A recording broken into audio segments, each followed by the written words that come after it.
now more than ever, people need to go within and plug into that cellular memory, plug into divine source, detach as much as possible from the matrix. Hello again, everybody. This is James Bartley, and you're listening to the Cosmic Switchboard Show. Today, our very special guest is Lea Kapiteli. Lea returns to the Cosmic Switchboard Show to talk about her memories of watching the Atlantean Civilization come to an end. Mm-hmm. And I feel that it's very important, and it's apropos for the period we're in now. We have to strike a fine balance. On the one hand, people are saying, oh, what's going on with coronavirus, et cetera, is fear porn. Don't give in to it. On the other hand, I do believe that it pays to be vigilant. It pays to be aware and have our situational awareness as high as it can be. Because to me, what's going on with this coronavirus so-called pandemic, whether it's real or not, and I do believe that in order to make it seem real, not only will they continually hammer us with the drumbeat of the media onslaught of pandemic, another confirmed case, et cetera, but knowing how they operate, it wouldn't surprise me if they have turned loose a number of vectors, because it's always important from their standpoint to have that element of uncertainty, randomness, fear that anyone can come down with it. I'm not saying it is coronavirus. It can be anything. And it can be labeled coronavirus, okay? Mm-hmm. So the point I'm making is that I don't think it's right to just dismiss it all out of hand as fear porn, because I think I see this as another 9/11 to really advance the agenda. On the other hand, we shouldn't give in to the fear and freak out and, lose all sense of control. Mm-hmm. So that, therefore, from that standpoint, I think it's very important to have Lea Kapiteli come back to the Cosmic Switchboard Show and talk about the final days of Atlantis and what she went through in that incarnation. There's a lot of relevance to what's going on today. So without any further ado, Lea Kapiteli, welcome back to the Cosmic Switchboard Show. Hey, James. Thanks for having me on again. Well, we're going to be seeing each other in a couple of weeks because you're going to be at the Melbourne conference. Actually, it's going to be at a suburb called Preston. And you're going to be talking, if I understand it correctly, about Atlantis and what you experienced. And you mentioned before we came on how in a recent lecture you gave at Byron Bay, it was quite a cathartic, moving experience for you. And it was a sensation of having all these feelings and emotions just come drudging up again. And I think there's a cleansing aspect to that. So without any further ado, just, you've got the floor, Lea. Tell us what it was like from your perspective, who you were, what your species looked like, and, give us the countdown to when things started to unravel in Atlantis. Okay, wow. So I was born around the time where the civilization, the Atlantean Empire, was starting to decline. However, at the time, very few people were actually aware of its downfall, and many were living in blissful ignorance. And I'll give you a snapshot of why. Now, Atlanteans were a civilization that were born out of a time where there was great warfare, when there was a lot of basically world wars were happening left, right, and center, and a group of people from these communities decided to basically say, enough is enough. We're going to leave this nonsense because it's not going anywhere. We're not progressing anywhere. We're not going to become anything. And they decided to shift over. They did this great exodus. And they moved over to a particular land that, according to their history and a lot of their myths, was extremely dangerous. And many who would travel there, a lot of their pioneers would often go there and they would never come back. Sorry. And a lot of these people often feared to go there because it was the waters were very treacherous, the land was very dangerous, and it was basically an unknown place. But they decided to go there anyway because they wanted to escape. They wanted to get out of there, and they knew that place was their would be their refuge. Now, they made the trek, and the many ships that they took to make that voyage had fallen, whether it be by bad storms or famine and disease, or whatever else that took them. But the ones who actually managed to reach the shores, unfortunately, found that the land was extremely dangerous itself. So there was a lot of fauna and flora that were very, very deadly to people, because it was an unknown. It was basically an alien land to them. They knew very little about it. So of course, when they would go out and try to find better terrain, find good soil, and all that sort of stuff, again, more people would go missing, would end up dead. Now, during that, those settlers were struggling to survive. They actually discovered there was an indigenous population of people living there. Now, the origins of these particular people is still a bit of an unknown, because I don't, from my recollection of that time, because I remember learning this stuff in school when I was a child in Atlantia. The origins weren't very clear on where these people came from. Now, there was speculation that they were actually part ET, part humans that were living there for unknown, untold ages. But the settlers were human, and they met the natives, and the natives took some sort of empathy and sympathy to their plight. So they decided to actually help them out, because they saw that these people were really struggling, and they were like, okay, well, we know this place. Let's help each other out. And it was interesting because the settlers learned a lot of their culture. They realized that these people had survived successfully for so long in this dangerous land. They realized that they had no war. They knew peace. Every conflict and every argument could be settled with a discussion or two. And they were wondering, how is this possible? Because, humans are naturally kind of warlike in many ways. We tend to get passionate and spark up a few fights when we feel like we're right, Now, they realized that these people relied on each other to survive, because this place was so dangerous. They had to take care of each other to see tomorrow. So that's why it was so important for them to survive together as a collective to basically prosper, to move forward.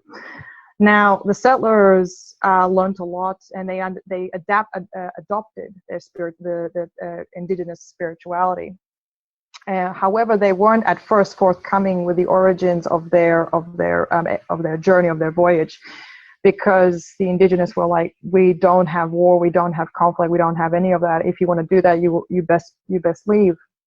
But it wasn't until some time down the line, the settlers decided to actually open up a little bit more about how they came to be on these shores, what actually happened. And they said, well, I've got some good news and I've got some bad news.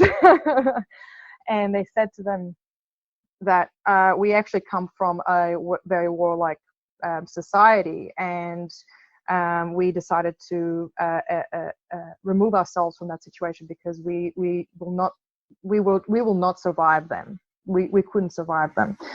Unfortunately, because so many of us left, there's a possibility, there's a very strong possibility that some of them may actually come to these shores, to these waters, and take revenge, and for daring to leave their crazy kind of barbaric way of living. And of course, the indigenous were not happy with that. They were like, "Oh, you lied, you dishonest." But hey, they were there already, and they couldn't really get rid of them. So it was they decided to, like, okay, so this is what we're gonna do. This sparked the Age of Fear. This was coined by the historians of the time, and it was basically the two groups merged together, and they started building they started to really build on their society. So they were like, okay, we're going to find good terrain so we can put fortresses here, we're going to build this, we're going to build that. They were building not only weaponry and other technical devices that was geared towards warfare and defense, but also they were speeding up technology in medicine, in farming, and just general other needs that society requires to actually level up, shall we say. And so this age of fear was basically a technological boon that allowed them to excel very, very rapidly within a short span of time. Now, over time, these two groups managed to merge into one line, into one race, the Atlanteans. And as the years progressed even further, they realized, hey, why isn't anyone coming? Why haven't we heard anything from our would-be enemies? Why has no one come here yet? So they sent out a few people looking for what happened. Where's the rest of humanity? And when they finally left the mists of the shores and traversed to the lands where they once new cities used to be, they were just ruins. There were craters. It was gone. It was destroyed. It was annihilated. And they realized that the people wiped themselves out. And so there was a sort of sense of horrible realization that they were the only groups of humans that were left.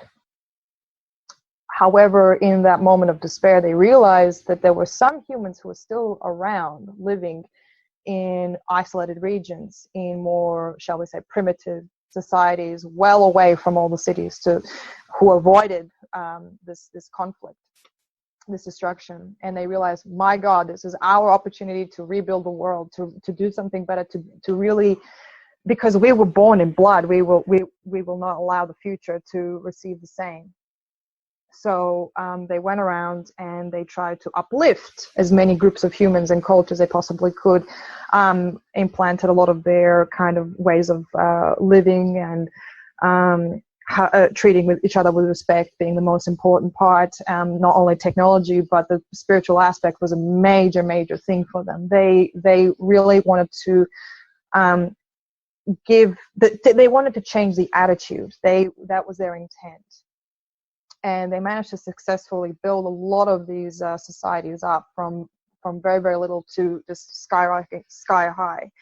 Now, as the eons progressed, Atlanteans became the most dominant and the largest group race of humans in this golden age, because they allowed prosperity of humanity to expand, to grow. Like we had, because of their technology, we had all this. We suddenly went from sticks and stones to something. We had enough power and energy to do whatever we wanted. We could build anything we wanted. We could farming was like we could just create our own food just using energy alone. We were big. We were getting bigger. Now around this time, we managed to, basically because of this huge boon of just technology, population, and sense of spirituality, that's when first contact happened. So ETs came, and there was sort of an intermingling. They eventually connected, and more time passed. Eventually, humans and ETs were living on each other's worlds. So you have ETs living here, and you'd have humans living elsewhere. And of course, naturally, it progressed to humans and ETs intermarrying. It was, we even had special names to call these hybrids. Harkins, that was the name. And these particular individuals were highly revered because they were kind of the bridges, the types of people to have a better overview of the universe, because Atlanteans valued knowledge and they valued understanding of the other. That was kind of their the most important thing for them at the time, anyway. But that changed as the later ages would show. But anyway. So we were traveling the stars. We could go anywhere. We could do anything. We could see anybody. We were that was the height of humanity. And eventually it got to a point where Atlanteans started to really believe that themselves, that they were the best. because everyone's telling them, wow, you guys are amazing, you're fantastic. And eventually it went to their head, as all things do. Having that power eventually corrupted.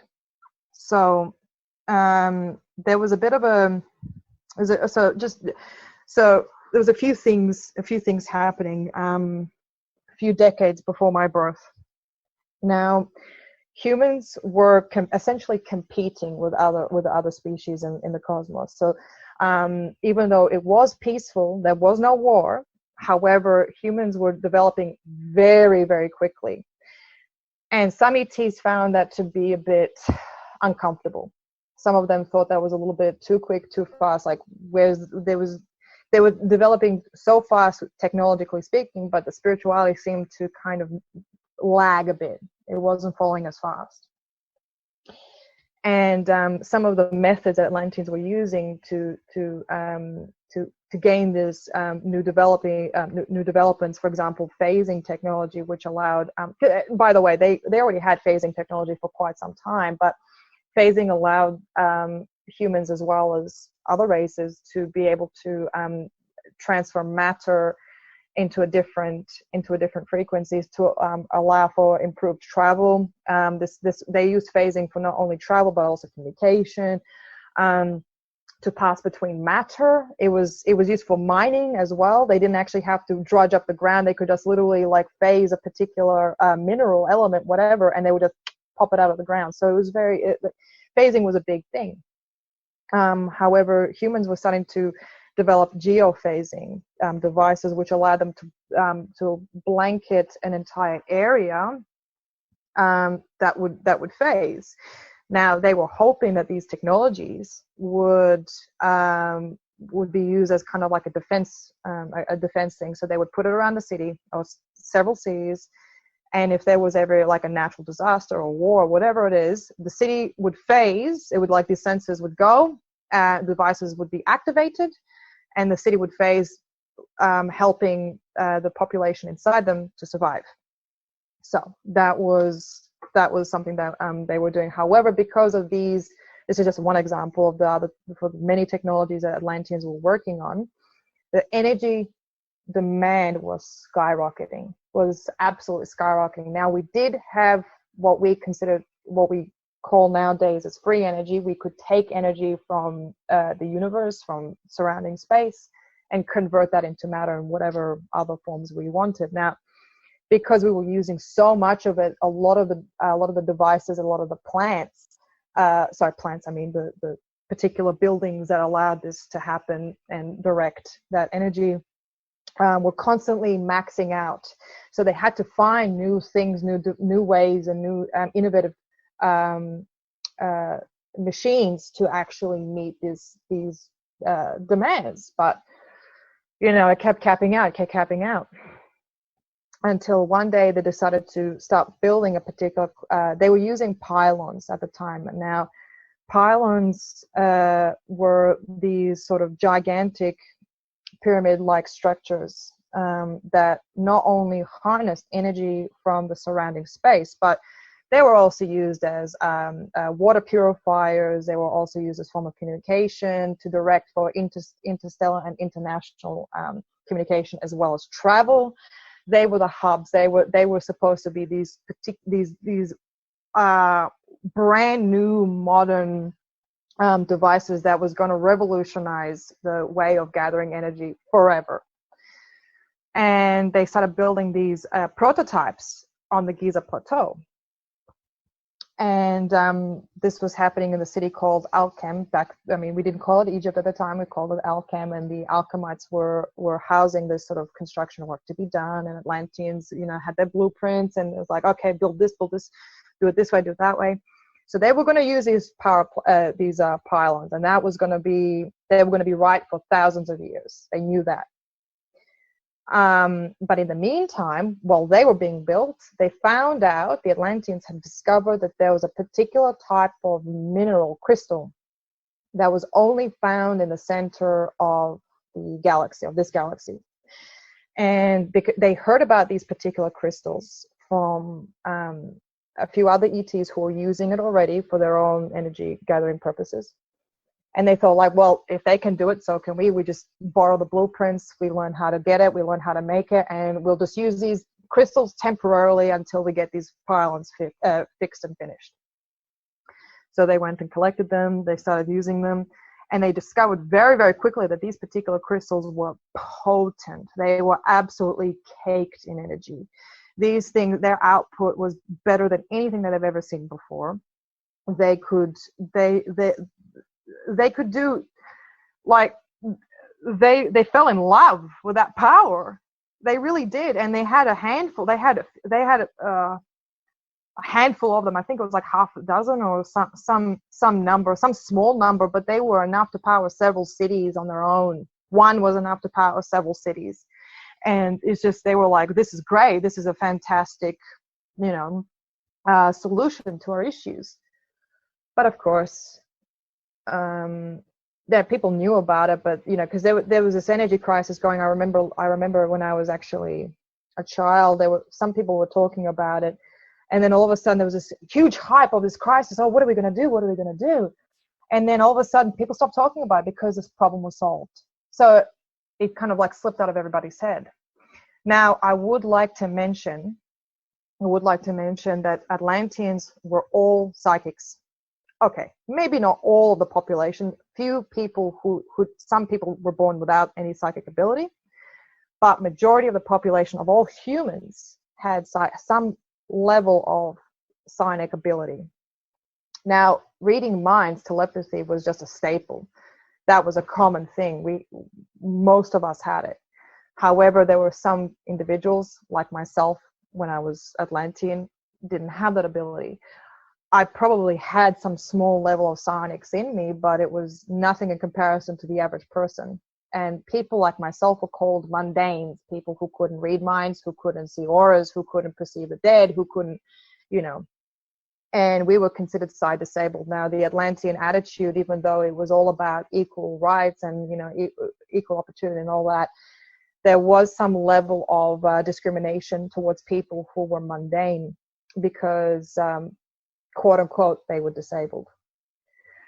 Now, because of that attitude, I also developed a bit of a bad attitude myself, but I'll get to that in a second. I'm sorry, I'm kind of skipping a little bit, but just to go back to the psychic part of it, because Atlanteans were all natural born telepaths, and they were all learning at schools as children how to harness that ability and how to focus and do all that. And the laws, we also had laws centered around telepathy, but because they got comfortable with their psionic gifts, there was a sense they started to slack. So that they believed that sense of security, that was their security blanket. So if anyone were to wanted to commit a crime, anyone wanted to do ill will, anyone who tried to lie about anything, everyone would know about it. You couldn't get away with it. However, and because of that sort of sense of comfort, no one really thought to investigate. No one ever thought to kind of look beyond the veil. Whatever was said, and it was assumed the truth, because if you lie, you're discovered. So it was a very different attitude, and it was actually their downfall. Funnily enough. Now, enter my life. I was born. My name was Delta Umbrahe. And I was born in an affluent family, wealthy family. My mother was like a socialite, Harkin. She was a hybrid herself, human and Arinu. And she was a very, very high standing member in society. She wasn't exactly an ambassador per se for humanity, but she was a delicate. Because of her status, she was very well respected, and a lot of ETs would come to her for meetings and whatever else, questions, I don't know, but she was working with top people basically. And my father, he was a phasing scientist, and he often worked in laboratories. He was working with the best people, so we had money, we had power, but he was never home. My mother she was incredibly powerful herself as a psychic, and not just her personality and presence, but she was very authoritative. I remember her presence. She was the matriarch. She was like top, she didn't walk, she glided, and I never saw her head hanging low ever, I don't think. But because of her psychic potency, she had a child that didn't have that, and which was myself. And I never had a good relationship with my parents. I felt like I was the embarrassment. I felt like I was the one that wasn't wanted. Like, I was wanted, don't get me wrong, but it was like, why did you have to be this way, kind of thing. Now, I could throw myself a pity party anytime, but I wasn't exactly the easiest person to get along with. I had my own fair share of issues. I favored my father over my mother anytime, any day, and I would deliberately try to show him as much affection when he was home in front of my mother over my mother. So it was like, I tried to rub salt in that wound as much as possible, but we didn't have a good relationship. And I learned as well when I was a child that the reason why my mom was so cold, and she was cold, but she also had like a cold fury to her. She never lashed out. She never did any of that. She kept it all under control. But man, it was one layer away before like molten lava underneath, kind of, And I would try to hurt her as much as possible. And I learned that she was left on the first day she was born by her own mother, so she didn't really have much of an upbringing herself. However, look, even at that time, as I said, people weren't perfect. There were some people who were, people weren't perfect. People were still people even in those days. And she was not abusive, but she was just distant. And I think that was because of her history. And I suppose because of that sort of carried on to the next generation, that's where that sort of conflict, because I was very stubborn and she was very stubborn, so we would always fight. We were always fighting with each other. Now, I was born as a mundane, and I excelled at everything I did. I know I every concept. Even though I was a mundane, I somehow had the ability to understand things very quickly, complex thoughts, intricate. I could become an expert in anything. I knew I had the brain to really comprehend everything that was given to me. Everything, all knowledge seemed so easy for me to absorb as breathing was to all of us. And I knew, boy, did I know I was the best. I tried to rub it into as many people as possible. I was a smart little shit, Sorry for my language, but I was smart, And because of that, I suppose it didn't really help my social situation in school. I wasn't very popular. And I tried to use that kind of sense of I was better than them in the intellect sense, because I was often bullied about my being a mundane, being quote unquote side disabled. And I would always fight back. I would get into physical conflict as well. I didn't get along with my teachers. I certainly didn't get along with any of the other peers. And my parents just didn't know what to do with me. They were like, what are we going to do with you, Delta? Like, going to boarding school, if regular school didn't work, boarding school didn't work. They tried home tutoring, and that flunked as well. Because I would often get often the tutors would leave the house crying, leave the mansion crying. So, as I said, I wasn't the best. I mean, hey, it wasn't a good. I didn't have a lot of good things happen to me, and I didn't do a lot of good things either. So it's a two-way street, I'm afraid. Anyway, it wasn't until my mid-years, when I was a teenager, I discovered that my father actually had a relationship with a previous partner who he had a child with, which nobody knew. He didn't even know. And this girl, this my half sister, came to him, reached out to him, and she was several years older than myself, and that ruined my life. That completely shook me to the core, and I felt I was put aside again. And because when she came to the house, I remember when I first met her, and she was this, like, her presence, I can't even describe. Like, she had this, she was powerful. She was stronger than my mother. I had this sort of sense that she was not only an incredibly adept psychic, but she could do so many things, and her intelligence was great, and she was an acolyte, and I'll explain what an acolyte was. Acolytes were people who were students of the universe. They were people who would dedicate their entire lives to knowledge, to learning everything there is to learn everywhere, every subject. So they would go with martial arts, music, art, science, medicine, you name it, they would do it. Their goal was to be the masters of all subjects and to get as much knowledge. And they were revered for that pursuit of their lives. They would dedicate their lives to knowledge, and they would often get free shelter, free housing, free food. Like, they were very well looked after people, because they weren't necessarily able to have a life for themselves, in the sense that they couldn't have a family, because they would be pursuing their entire lives to learning.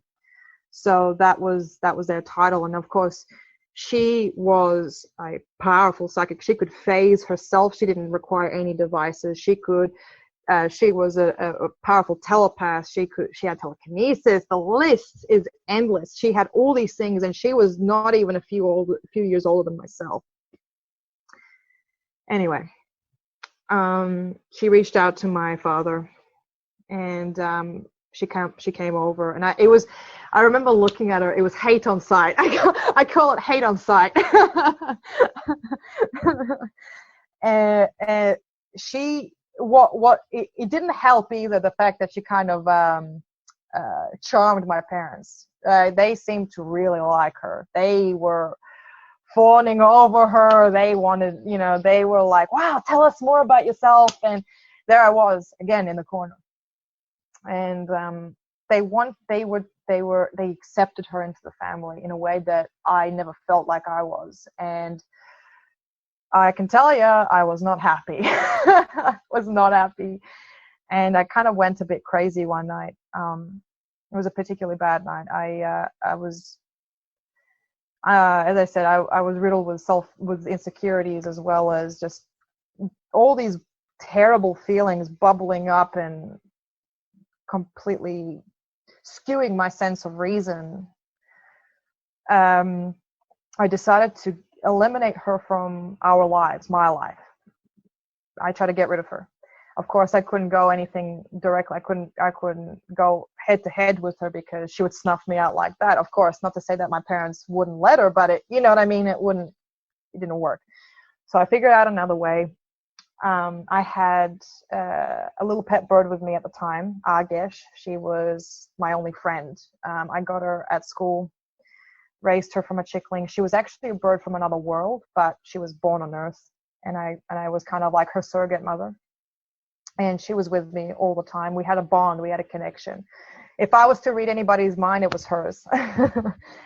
Anyway, one night after a particularly bad dinner with the family, my half-sister and acolyte, I decided, you know what, this is what I'm going to do. The moment she left, I went to the family vault.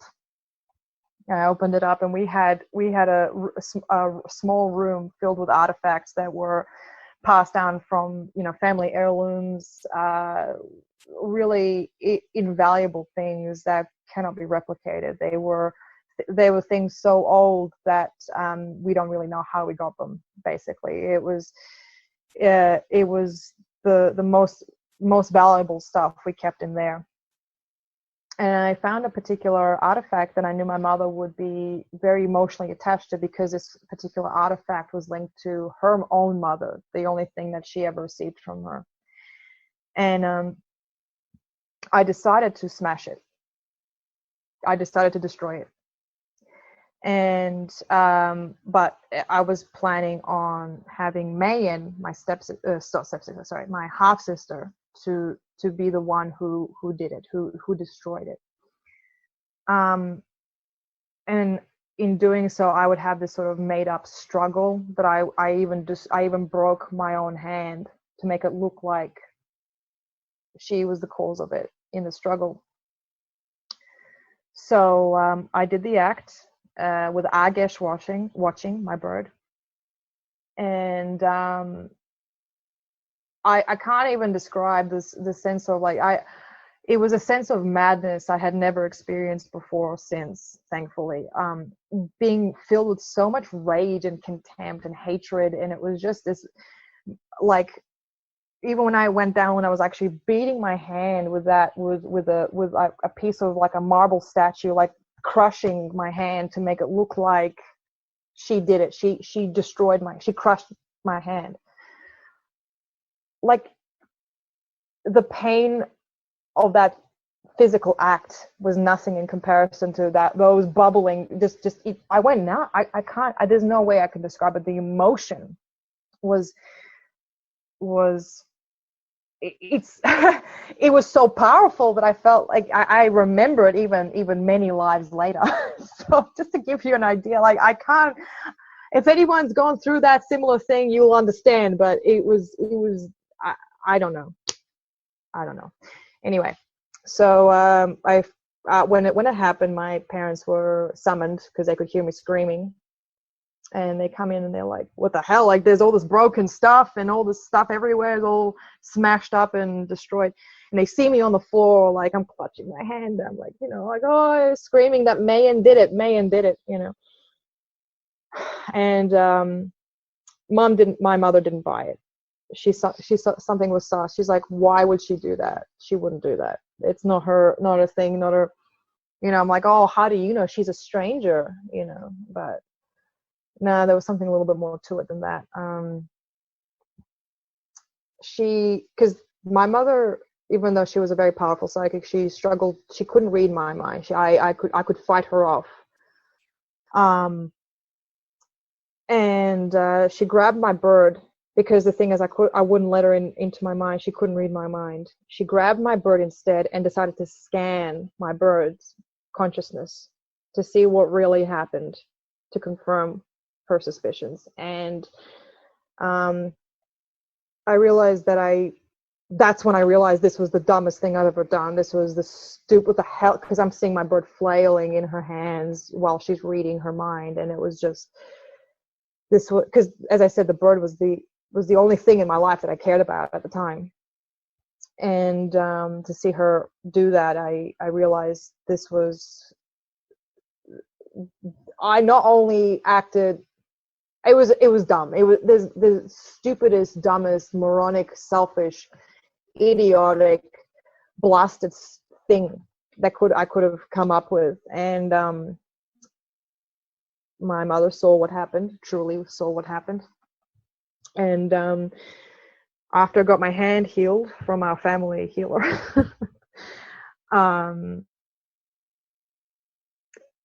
they decided to leave me. They decided to kick me out of the house. But I felt like they left me in some ways. Actually, they removed me from the house, and their reason was, though I don't blame them, that I was very selfish. I was spoiled. I didn't appreciate anything that was given to me. I was all these terrible things, and the only way I can actually learn is if I went on my own to discover myself. And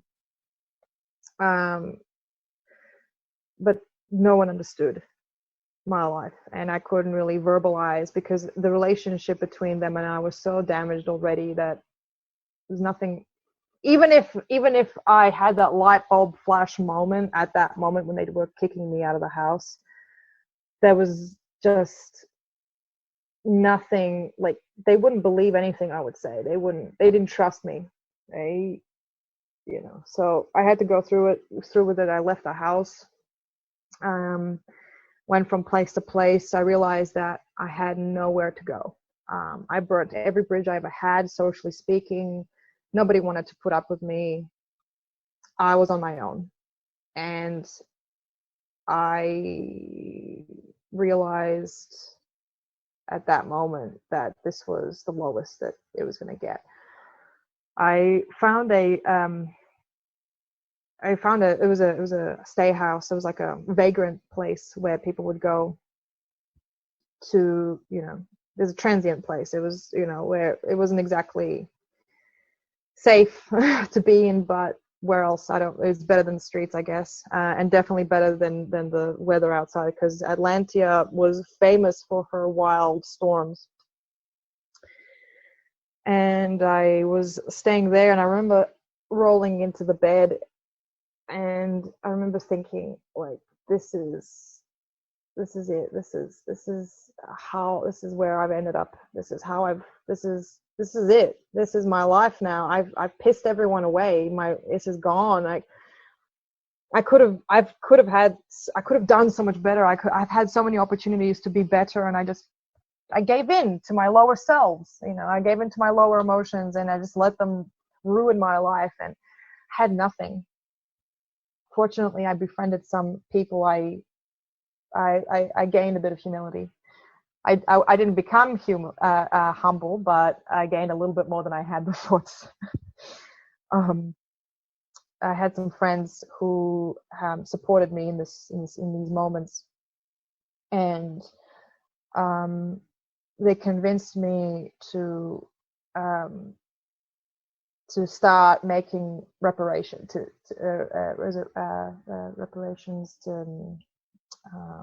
start healing.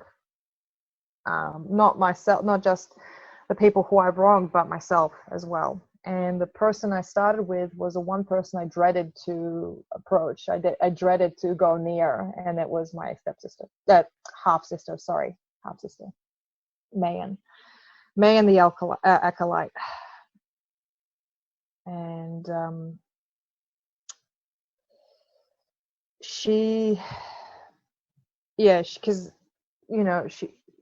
because the thing is, acolytes lived above the law in some ways as well. They could, if they deemed something to be, if they felt like this was necessary, if they felt like something was necessary to do, even if it was to physically harm another person, then they could get away with it, essentially, because of their status. And I was terrified of her, but I had nowhere else to go, and I had Agish with me. I remember going to her house, Mayan's stay house, or her townhouse, whatever. And it was in the middle of the city, and it was raining. It was mud everywhere.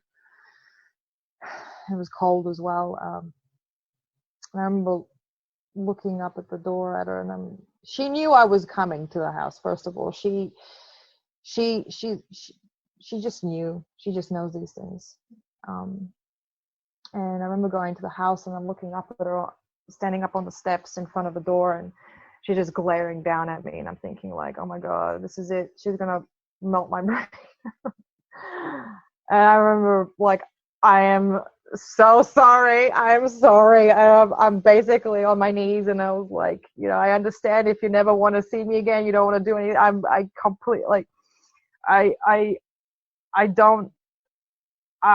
didn't think about how to apologize. I was just apologizing. It was the first words that popped into my head, and I must have looked like a complete not an idiot, but I was just crying. I was like, I'm sorry. And I was like, you know what, if you wanted to get rid of me now, I understand it. I would do the same. I said something along the lines of, I remember feeling like if she wanted to end my life now, it would be fine. It would be fine. But she didn't. She just stood there and watched me. And then she moved aside. and let me in the house. And I remember like thinking like, what the hell? Why? She didn't say anything. She didn't even give any indication that she was that she had accepted or anything, but she did. She stepped aside and showed me the open door. I quickly went in because it was getting very cold and it was warm inside, and I was accepted. It was acceptance. I was let in the house. I didn't buy my way in. I didn't lie my way in. I didn't manipulate anybody in. And she let me in the house. And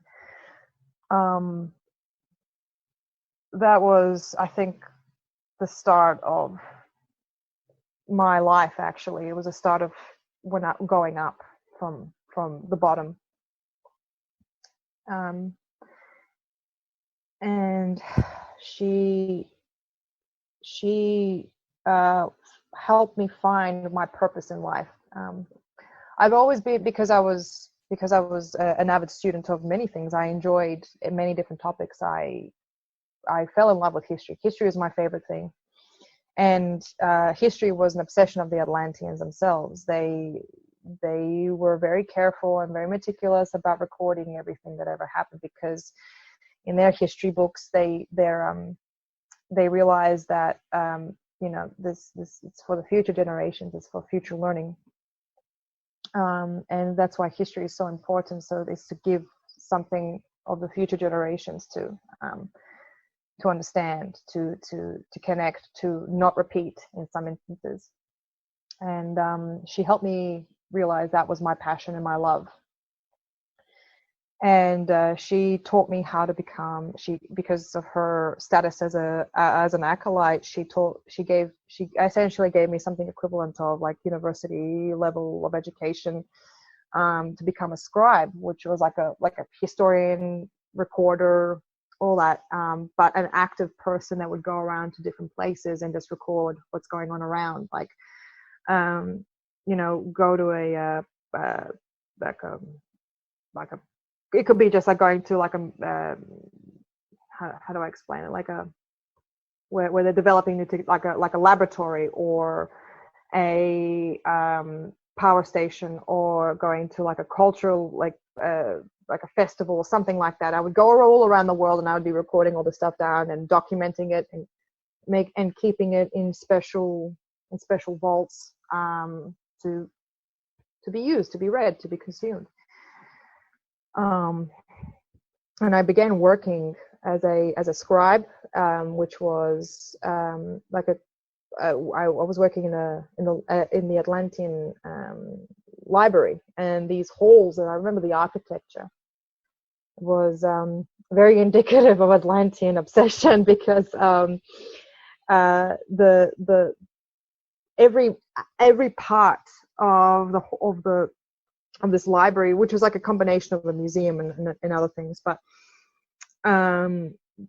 they would have like a very old piece of library that was built many, like when it was freshly built, like it would be maintained, of course, but it was the oldest parts, and as the ages progressed, there'd be new architectural additions. They would just add on.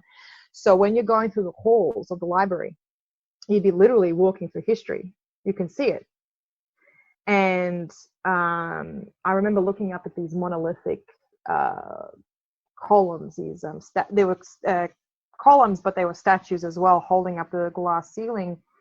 And all of these figures were from history, like these notable people who lived and who died, that were of not only Atlantean significance but global, all around the place. Even some ETs were actually carved into the library's walls, because history knows no race, knows no species, doesn't care, doesn't discriminate, just tells what is. The truth was the most important part. Oh, so I thought anyway, at that age. As I was working in these places, I had the privilege to go to the Pylon where they were building the pylons in Alchem, and I was working with somebody who, pardon me, who was an alchemite. She originally came from Alchem, and her knowledge of those pyramids, of those pylons, were far greater than my own. And we would often go there, and I would do, record and do everything I was supposed to do. And then I discovered some oddities while I was there, and I realized they're not really working very hard. It was actually the very first thing that popped into my head when I went there. I'm thinking, like, they're not working. They're not really. Aren't we going through an energy crisis, guys? Like, why are we not, speeding things up a bit? They're like, oh, it's okay, we'll get to it.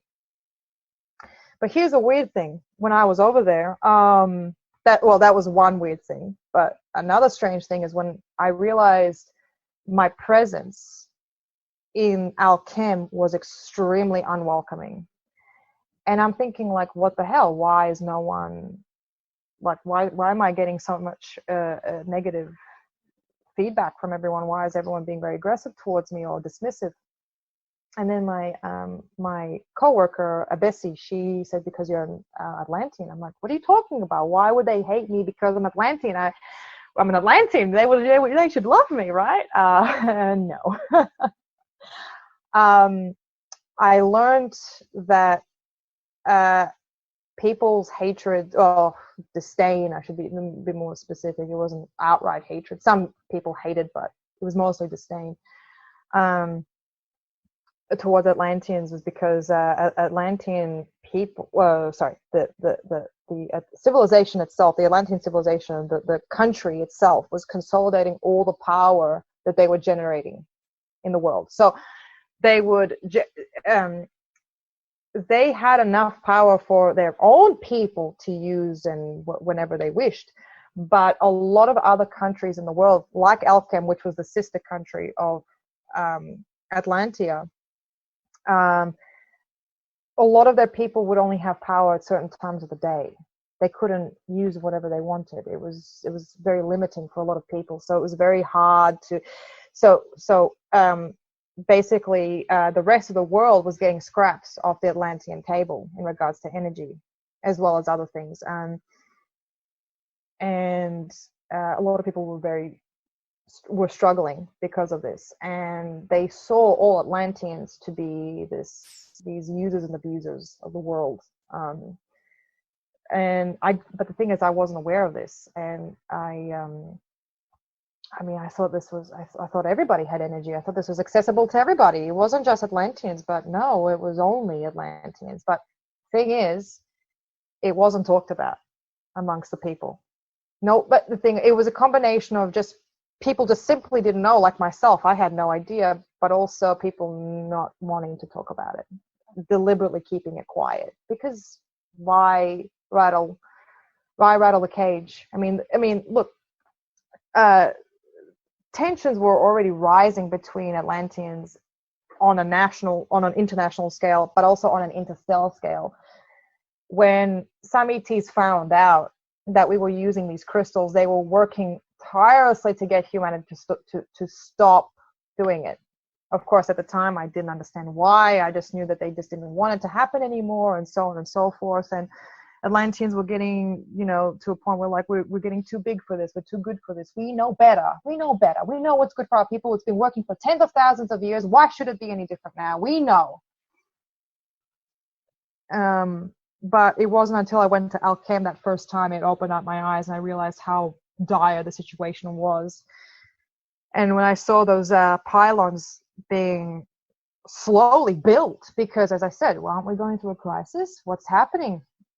I realized there was something really, really suspect. There was something not right. And the fact that no one was talking about it, or at least no one in Atlantia was talking about it. We were kept dumb. For a country of psychics, or a world of psychics, we were deliberately kept in the dark. And yeah. Anyway, some time progressed. I had the opportunity to. Sorry, James, did you? Yeah. I was gonna say, just hold that thought, because we come to a good point to have a break, and really interested in this because, you know, the whole background leading up to that point, and now the people, there's an element of denial, there's an element of, confusion that's been instilled into the populace through one means or another. So we've reached the end of a first segment with Lea Kapiteli talking about her Atlantean incarnation and the parallels and perhaps the contrasts that it holds for today's time period. Lea, can you give us your website information? Yes. So it's Star Novus Lea sorry, I'm just trying to remember. Like, I have to get my card out. I'm so sorry. That's quite all right. Well, we'll put it up, on our website and on our YouTube channel. No worries. And for the viewers out there, if you like what we do, if you believe in what we do here at the Cosmic Switchboard Show, please go to thecosmicswitchboard.com, sign up and become a member, and we'll see you at the top of the next segment.